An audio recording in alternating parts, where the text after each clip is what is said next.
Pode voltar aqui para mim que eu já estou num baita de um bate-papo muito legal que vocês vão amar. O que é que diferencia o chefe de um líder? Quem sabe a resposta aí já manda pra gente então. Você trabalha em equipe e sabe a necessidade de ter um bom gestor, né? Tanto para a qualidade de vida no trabalho, quanto para lidar com as falhas durante o percurso. O problema é que muitas vezes o gestor tem medo de assumir esses riscos, ou então, pior, não admite as falhas, e que é comum para todo mundo. Mas afinal, qual a causa do fracasso e a culpa do líder nisso tudo? Será que dá para culpar ele só, né? É sobre isso o bate-papo agora com o Andrei José Beber, que é especialista na área de finanças, gestão e governança. Andrei, seja bem-vindo. 2 segundos que a gente conversou, já estou adorando. Você me explica também para o pessoal que está em casa, você é administrador, conselheiro, ou já confundi tudo? Muito boa tarde a todos que estão nos assistindo. Eu tenho desenvolvido as minhas atividades como conselheiro de administração. Empresas, quando chegam a um determinado porte, vem a necessidade de buscar profissionais do mercado que venham atuar como aconselhadores do ponto de vista do direcionamento estratégico dessas organizações. Portanto, os conselhos de administração devem se responsabilizar por uma arquitetura de governança, uma forma de gerir a empresa que permita com que ela possa alcançar os resultados no longo prazo e garantir a sua perenidade. E é exatamente nesses momentos que a gente acaba enfrentando a grande questão que se impõe hoje, a liderança. Sim. Ser líder não é uma tarefa fácil, especialmente porque a liderança ela envolve, em última instância, o processo decisório. Precisamos tomar decisões. E a própria palavra decisão, ela tem origem no latim cedere, que significa cortar. Cisão, cindir, significa cortar. Portanto, decidir envolve cortar alguma coisa. Tomar uma decisão significa cortar para fora. Escolher uma coisa é abrir mão de outra. Exatamente. E esse trade-off, essa troca compensatória, é que é o grande dilema de todos os gestores e líderes por consequência. Ainda mais porque, atualmente, há uma pressão bastante grande para que líderes sejam bem-sucedidos o tempo todo, o que de fato não é possível de acontecer. Nós somos seres humanos e falhamos, portanto, Perfeito. Enquanto líderes, falharemos também. Aí, mas olha, eu já falei com bastante gente, eu acho que você trouxe uma explicação, algo que realmente trouxe à luz o que realmente define um bom líder. Eu queria que você ressaltasse, essas são 3 características principais. Características fundamentais. A primeira delas é credibilidade. Tá. Esse líder deve ter a credibilidade dos seus pares. Os pares precisam acreditar que, de fato, o que ele está propondo, o que ele vislumbra para a empresa é algo factível, algo que seja possível de realizar. Ao mesmo tempo, se esse líder não dispor de empatia com os seus liderados, eles não os seguirão. Eu sempre costumo usar com os meus alunos um exemplo bastante interessante. Imaginemos lá em 1963 o Martin Luther King iniciando o seu discurso dizendo eu tenho um plano. Poucas pessoas o seguiriam. Ele precisou dizer eu tenho um sonho. Então o líder precisa transmitir essa empatia, precisa garantir com que as pessoas o sigam porque acreditam de que ele de fato os levará a um caminho adequado que fará com que a organização de fato possa se aproveitar. Por fim, algo que lamentavelmente hoje em dia a gente encontra muito pouco nesse mercado, ascendência moral. O líder precisa ser alguém que inspire, que de fato represente aonde eu, como liderado, desejo chegar, aonde eu, como liderado, almejo chegar. E aí sim, esse contexto fará com que a equipe seja muito mais unida, preparada e engajada, aquilo que precisamos para o sucesso das organizações. Então vamos pontuar.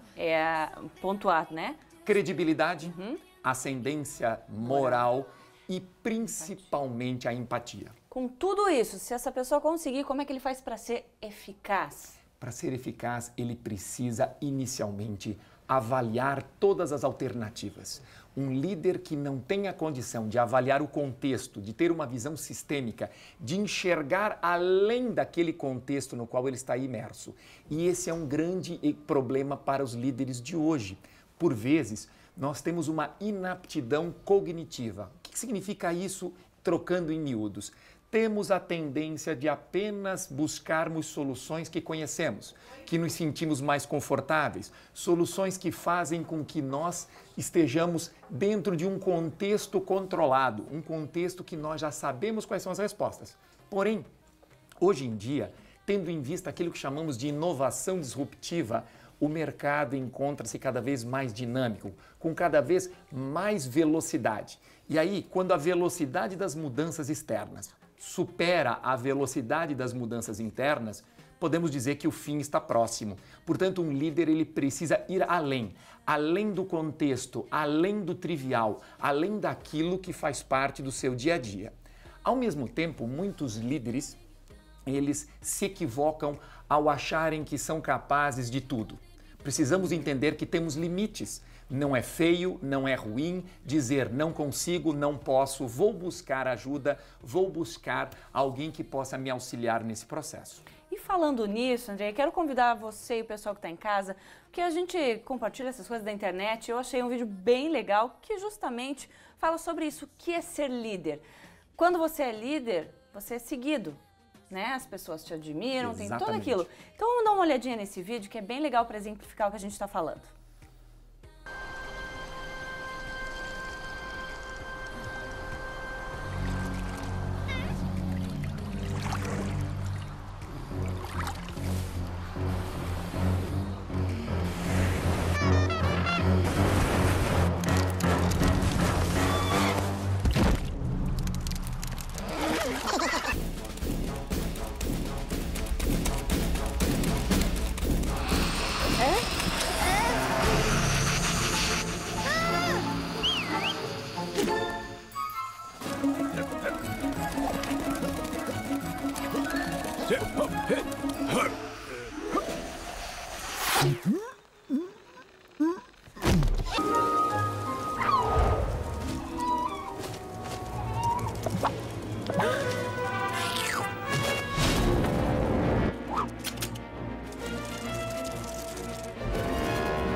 It's smarter to travel in groups.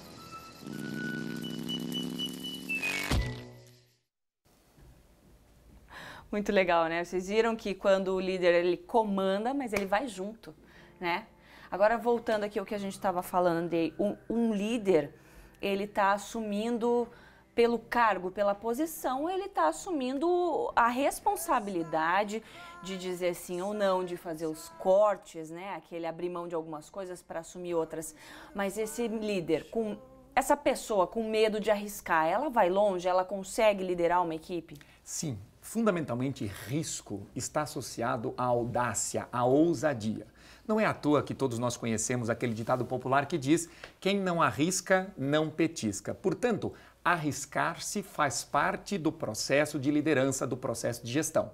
Agora, arriscar-se sem salvaguardas, sem proteções, sem medidas de mitigação, ou seja, de minimização, de redução dos impactos eventualmente negativos que esses riscos poderão trazer, aí sim é um equívoco. Por quê? Porque não há avanço se não houver risco.